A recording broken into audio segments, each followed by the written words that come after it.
j'espère que vous allez bien. Aujourd'hui, je voulais prendre quelques petites minutes pour vous partager une vidéo sur la nouvelle réglementation qui a été proposée par Amazon il y a quelques jours. Il faut savoir que j'ai fait plusieurs tentatives pour vous partager cette vidéo, que ce soit en Facebook Live qui a été totalement loupée, et j'ai également fait une vidéo, un enregistrement où je vous ai publié la vidéo mais il n'y avait pas le son. Donc je m'en excuse.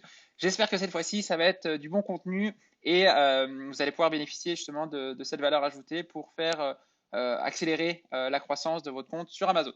Donc, sans plus tarder, on y va et on commence cette petite présentation. On va avoir du fun. Ça va être seulement 5-6 minutes de vidéo, mais je pense qu'on va avoir du fun ensemble. Donc, premier point, je pense que vous êtes au courant. Si vous êtes vendeur depuis quelques mois ou quelques années sur Amazon, vous avez sûrement eu une restriction au niveau de votre compte depuis juillet 2020 où vous étiez limité à seulement 200 unités sur votre compte à envoyer chez Amazon. Donc ça, c'était quand même bien problématique. Ça a apporté beaucoup de complexité sur la gestion logistique, la gestion opérationnelle, surtout pour les vendeurs qui font plusieurs centaines ou plusieurs milliers de ventes par mois en termes d'unités. Euh, ça a été un casse-tête, on va pas se le cacher, d'envoyer 100 unités à la fois, 150 unités à la fois, être en rupture de stock en bout de quelques jours, d'attendre que Amazon réceptionne la marchandise, que ce soit euh, officiellement réceptionné et mis en ligne pour que ce soit disponible par les consommateurs. Bref, ça a été vraiment un enfer. Je vous le dis, là, ça a été compliqué pour beaucoup de vendeurs et moi le premier. Ceci étant dit, on voit un petit peu la lumière au bout du tunnel, comme dirait notre cher Premier ministre ici au Québec. On va pouvoir justement avoir des petits ajustements, surtout pour les vendeurs et les vendeurs qui sont là depuis plusieurs mois, qui sont capables de montrer à Amazon qu'ils ont une vélocité des ventes et une demande importante sur leurs produits, où leur stock se vend quand même assez rapidement. Donc, je vais vous expliquer un peu de quoi il s'agit. Avant de vous parler de ça plus en détail, je vais vous partager quand même une information assez importante que vous devez checker sur votre compte seller sur Amazon. Vous devez aller voir c'est quoi votre score, donc le Inventory Performance Index, c'est quoi ce score. Généralement, lorsque vous rentrez sur votre compte seller, vous allez avoir en haut à droite sur le dashboard un score, le IPE. Ça, c'est le score que vous retrouvez ici. Donc là, typiquement, le score de ce compte-là, c'est 618. Et si on regarde de 0 à 1000, ça veut dire quoi cette jauge-là? C'est que plus vous êtes proche de 0, plus ça veut dire que vos stocks, vous avez envoyé trop de stocks par rapport à votre demande sur ce produit-là ou sur ces produits-là. Et plus c'est proche de 1000, plus ça veut dire que vous êtes dans les petits papiers d'Amazon sur le volet logistique. Ça veut dire que vous envoyez un stock suffisant auprès d'Amazon. Il y a une demande qui est suffisante aussi.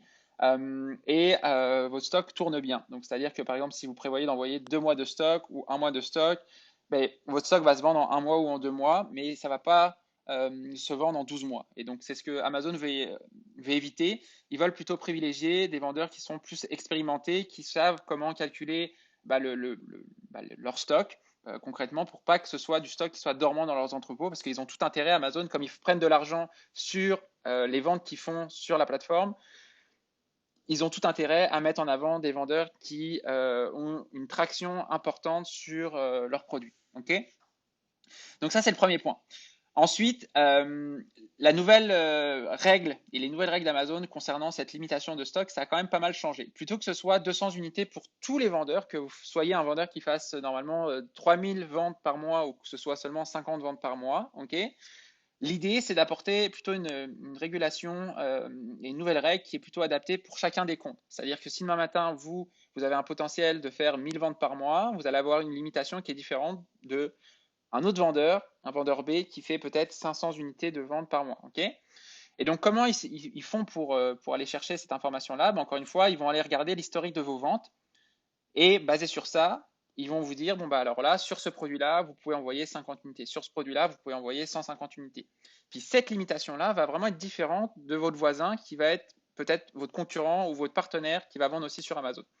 Donc c'est vraiment du cas par cas et c'est ce que j'aime bien dans cette approche-là. Attention par contre, il y a des choses un peu moins fun par rapport à ça et je vais vous expliquer basé sur mon expérience à moi puisque ce week-end, j'ai fait pas mal de préparation de mon côté de produits avant l'envoi de demain matin ou mardi matin chez Amazon.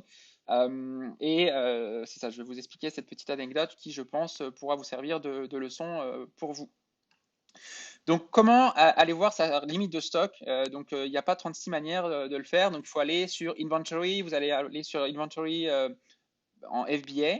Puis là, vous allez sélectionner les SKU ou le SKU en question pour savoir c'est quoi la limitation de ce produit. Et là, ce que vous allez voir, c'est que tout en bas ici, vous allez avoir une petite marque ici où c'est marqué Restock Limits. Okay. Normalement, vous devez avoir cette limite-là. Si vous ne l'avez pas, tant mieux pour vous. Ça veut dire que vous êtes passé à la trappe ou alors ça veut dire que vous avez un compte où c'est open bar tout simplement sur la limitation des stocks. Donc, tant mieux pour vous. Mais la plupart des vendeurs vont avoir cette limitation de stock ici. Et là, dans ce cas-ci, sur ce compte, on peut voir que pour l'instant, il y a 80 unités en stock. Okay.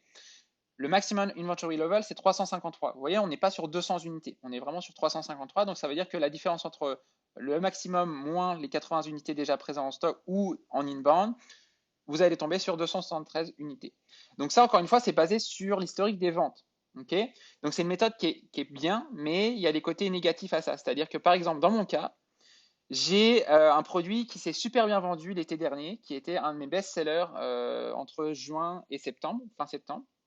Et ce produit-là, bah, bien sûr, en été, en été, il s'est bien vendu, mais en hiver, c'est pas un produit qui a eu une forte demande. Donc là, typiquement, avec la nouvelle règle d'Amazon, je suis pénalisé sur ce produit-là où j'ai pu envoyer seulement bah, peut-être, je crois que c'est 15% du stock que j'avais prévu initialement. Donc, il va falloir que je l'envoie petit à petit en fonction de, bah, c'est ça, de quand Amazon va me laisser la possibilité de renvoyer ce SKU-là. Mais tout ça pour vous dire que c'est vraiment du cas par cas. Donc, allez checker ça de votre côté et regardez si vous pouvez maximiser vos stocks et essayer plutôt d'avoir une logique où plutôt que de mettre 6 mois de stock, 8 mois de stock, 12 mois de stock, essayer de dire, OK, on va essayer de mettre peut-être 30, 45 jours, peut-être 60 jours de stock pour commencer et maximiser votre score, donc le Inventory Performance Index, du mieux que vous pouvez. Donc, mettez beaucoup d'efforts au niveau marketing pour montrer à Amazon que ce produit-là, il est capable de se vendre. Et plus vous allez vendre rapidement votre stock, et plus ça va vous impacter positivement pour avoir plus de bande passante, si je puis dire, sur la limitation de stock qui est proposée par Amazon. Donc je vous laisse là-dessus. J'espère que vous aurez trouvé de la valeur ajoutée sur cette petite présentation de ce dimanche matin. Et on se retrouve très rapidement dans une prochaine vidéo. Donc que ce soit une vidéo tuto, une vidéo de recherche de produits, de recherche de fournisseurs, des petites astuces sur l'optimisation des fiches produits. Bref, vous savez comment je fonctionne. Je suis là pour vous aider et vous accompagner du mieux que je peux. Merci à vous et à la prochaine. Salut, bye bye.